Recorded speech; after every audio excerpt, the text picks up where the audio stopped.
Olviden el mapa. Hay un continente entero borrado de la realidad, un desierto de hielo donde los secretos no mueren. Simplemente se congelan en el tiempo. Esta es la historia de una luz de vanguardia extinguida en el abismo, silenciada por algo que acecha en la oscuridad eterna. Es la historia de unas huellas humanas que se detienen ante la nada, como si su dueño hubiera sido arrancado del tejido del mundo. Aquí, la cordura se fractura sobre un tablero de ajedrez, manchando la nieve con la sangre de la razón, y un veneno es servido entre amigos, convirtiendo la base más aislada del planeta en una tumba sellada con un asesino dentro. Bajo este manto blanco, una cicatriz tan vasta que podría ser la herida de un dios antiguo deforma la gravedad misma, mientras los ecos de una guerra secreta y las luces de naves imposibles danzan en los cielos polares. Estas no son solo historias, son las claves de un misterio mucho mayor. La verdad no solo espera, está enterrada y está empezando a despertar. La tumba acuática del Ran. En la desoladora inmensidad de la plataforma Thwaites, a principios de 2024, un solitario cazador de acero se deslizaba por la noche eterna bajo el mundo. Su nombre era Ran, y estaba a punto de rozar lo imposible. Días antes, sus transmisiones eran un evangelio desde un mundo perdido. Bajo el grosor inconcebible del hielo, había cartografiado un paisaje imposible. Estructuras abisales y patrones tan complejos, tan deliberados, que parecían susurrar un diseño inteligente. Pero la euforia es un lujo frágil en la Antártida. En su siguiente inmersión, en la negrura presurizada, algo cambió. El flujo de datos en la pantalla no se perdió. Fue aniquilado. Un corte instantáneo, brutal, que dejó un silencio absoluto en la sala de control. No era un silencio de espera, era un vacío que lo devoró todo. Las llamadas de auxilio se perdían en un abismo que no devolvía ni un eco. El RAN había sido reclamado. Las explicaciones oficiales son un consuelo frío, una falla catastrófica, una grieta invisible. Pero la verdadera pregunta, la que se susurra en las noches polares, es mucho más oscura. ¿Y si no estaba solo? ¿Pudo el zumbido y la luz del Ran haber despertado a un depredador abisal? ¿Una de esas pesadillas de la evolución nacidas en la oscuridad total? El rastreo de 500 kilómetros cuadrados fue inútil. No se encontró ni un solo fragmento, solo el eco de su último descubrimiento, el testamento silencioso de lo que vio, justo antes de que el abismo respondiera. Las huellas que acababan en la nada estación Bar, 8 de mayo de 1965. La noche polar es una bestia que carcome la cordura. En este escenario, el físico Carl Robert Disch, de 26 años, sale a la intemperie para una caminata de apenas 2 kilómetros hasta el complejo principal. El viento era un monstruo aullador, pero una cuerda de seguridad conectaba los edificios, un hilo de vida en medio de la nada. Cuando la alarma de su ausencia desgarró la monotonía, un equipo de rescate salió a buscarlo, y lo que encontraron les heló la sangre. El rastro de botas de Carl se desviaba de la cuerda, un acto deliberado, casi suicida, que lo llevaba directo al corazón de la ventisca. Siguieron las huellas, con el terror creciendo a cada paso, hasta que llegó el grito helado de la imposibilidad. Las huellas se detenían, simplemente terminaban. No había grieta, no había lucha, no había un cuerpo sepultado, solo la nieve virgen, como si Carl Robert Disch hubiera sido arrancado del tejido de la realidad. La tormenta borró la evidencia y la búsqueda se suspendió. La ciencia habla de desorientación. Los rumores, la Guerra Fría susurra sobre secuestro. Pero la leyenda más aterradora llegó 6 años después, a través del crepitar de una radio en la estación McMurdo. Una voz quebrada, suplicando desde la estática, afirmando ser Carl. Una voz que hablaba de tortura antes de ser devorada por el silencio una vez más. Las autoridades lo llamaron un engaño cruel. Pero la pregunta sigue flotando en el viento antártico. ¿Qué o quién detuvo los pasos de Carl Disch? La cicatriz, bajo el hielo. En el año 2006, mientras los satélites de la NASA cartografiaban nuestro planeta, sus instrumentos detectaron algo que no debería estar ahí. Una perturbación, justo debajo de la desolada región conocida como Tierra de Wilkes. Algo descomunal yacía oculto. Algo tan increíblemente denso que deformaba el campo gravitacional de la Tierra. Al procesar los datos, una imagen estremecedora tomó forma. Era un cráter, una cicatriz circular de casi 500 kilómetros de diámetro. Una herida que el planeta nunca pudo cerrar del todo. Para ponerlo en perspectiva, es más del doble del tamaño del cráter de Chicxulub, el impacto que aniquiló a los dinosaurios. Los científicos teorizan que este podría ser el vestigio del golpe más brutal que nuestro planeta ha recibido jamás. Un impacto que pudo causar la extinción masiva del Pérmico-Triásico hace 250 millones de años.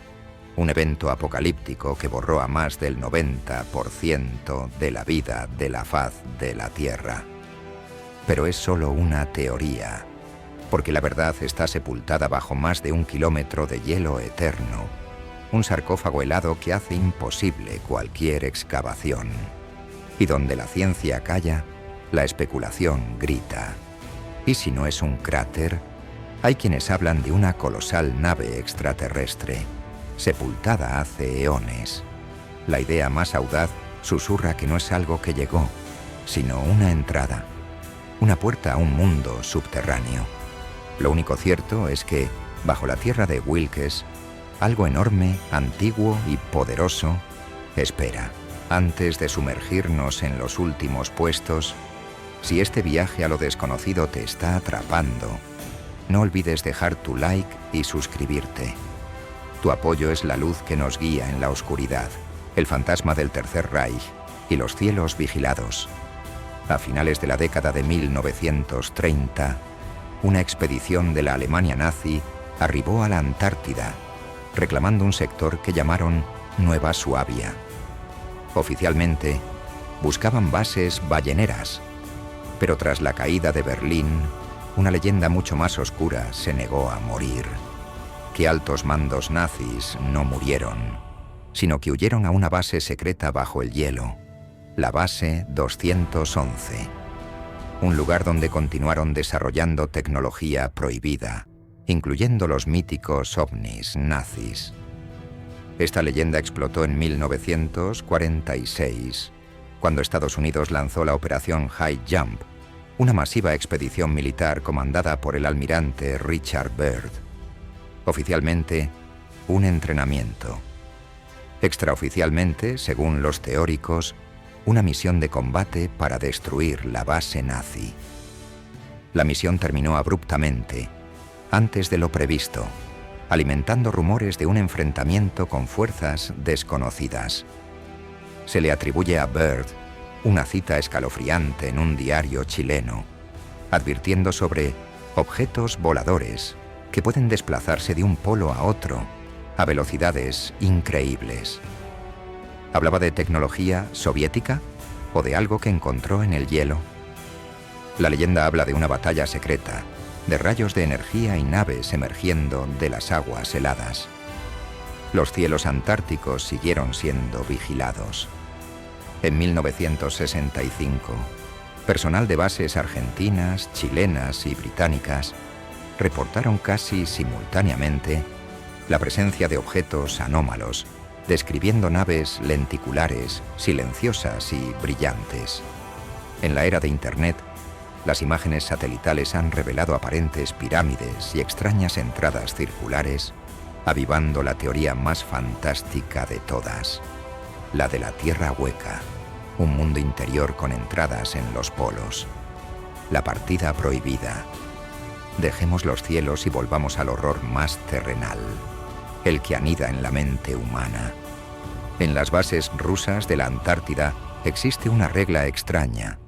Está prohibido jugar ajedrez, y el origen de esa regla es una historia manchada de sangre. Nos encontramos en la estación Vostok, en el invierno de 1959. Vostok es el infierno helado, con temperaturas que descienden por debajo de los menos 80 grados Celsius. Allí, el aislamiento no es solo físico, es psicológico. Es un depredador invisible. Para combatirlo, 2 científicos soviéticos jugaban al ajedrez. Noche tras noche, sus mentes se enfrentaban sobre el tablero. Pero no era solo un juego. Se convirtió en una obsesión, una rivalidad silenciosa que crecía con cada partida. La tensión se podía cortar con un cuchillo. Una noche la partida se alargó más de la cuenta. Movimiento a movimiento, la presión creció hasta que, finalmente, uno de ellos cometió un error fatal. Jaque mate. El perdedor no dijo nada. Se levantó con una calma aterradora. Quizás fue el vodka, quizás meses de oscuridad, quizás una humillación que no pudo soportar. En un arranque de furia ciega, tomó un pico de hielo y atacó a su oponente. El silencio de la base fue destrozado por gritos. La sangre tiñó la nieve. El secretismo soviético enterró el incidente, pero la historia se convirtió en una advertencia y las autoridades tomaron una decisión drástica. Para evitar que la locura volviera a desatarse sobre un tablero de 64 casillas, el ajedrez quedó prohibido para siempre. La muerte en la habitación más aislada del mundo. 12 de mayo del año 2000. Estación Amundsen-Scott, Polo Sur geográfico, el lugar más aislado del planeta. Aquí, el invierno es una sentencia. Una vez que cae la noche polar, nadie entra y nadie sale. La base se convierte en una cápsula sellada y sus habitantes en prisioneros del clima. Fue en esta prisión de hielo donde el cuerpo del astrofísico australiano Rodney Marks, de 32 años, comenzó a traicionarlo. Lo que empezó como un malestar se transformó en un incendio interno. Náuseas, visión borrosa, un dolor atroz que desconcertaba al médico de la base. Durante 36 horas de agonía, sus colegas observaron impotentes cómo Rodney se alejaba, su mente fracturándose en delirios febriles. Finalmente, en el lugar más silencioso de la Tierra, su lucha terminó. Su cuerpo se convirtió en un pasajero silencioso, conservado en el frío a la espera del deshielo. Meses después, la autopsia habló, y su veredicto fue una puñalada a la lógica. Rodney Marks no murió. Fue ejecutado. El arma, una dosis letal de metanol. No hay accidentes con metanol. El suicidio no dejaba más que preguntas vacías. Y cuando se desechan las imposibilidades, solo queda la verdad, por monstruosa que sea. Asesinato. Imaginen el terror de esa revelación. El invierno aún no había terminado. La cápsula seguía sellada. Y dentro, junto a los 48 supervivientes, respiraba un asesino. Cada comida compartida se convirtió en un interrogatorio silencioso. Cada sonrisa, una máscara potencial. ¿Quién de ellos miraba a sus amigos a los ojos, sabiendo que tenía las manos manchadas de sangre invisible? La investigación jamás encontró una respuesta. Fue el crimen perfecto, cometido en el fin del mundo, y su legado es un recordatorio helado. A veces, el verdadero monstruo no es el que se esconde en la ventisca, sino el que te da las buenas noches antes de dormir. Gracias por acompañarnos en este descenso a las sombras del continente blanco. Las historias que contamos hoy terminan aquí, pero los enigmas, ellos siguen respirando en el frío, esperando. Si tu mente, como la nuestra, se niega a descansar y busca la siguiente pieza del rompecabezas, la puerta está abierta. Únete a la investigación. Suscríbete a Clave Oculta. Tu like es la antorcha que nos permite seguir adentrándonos en la oscuridad.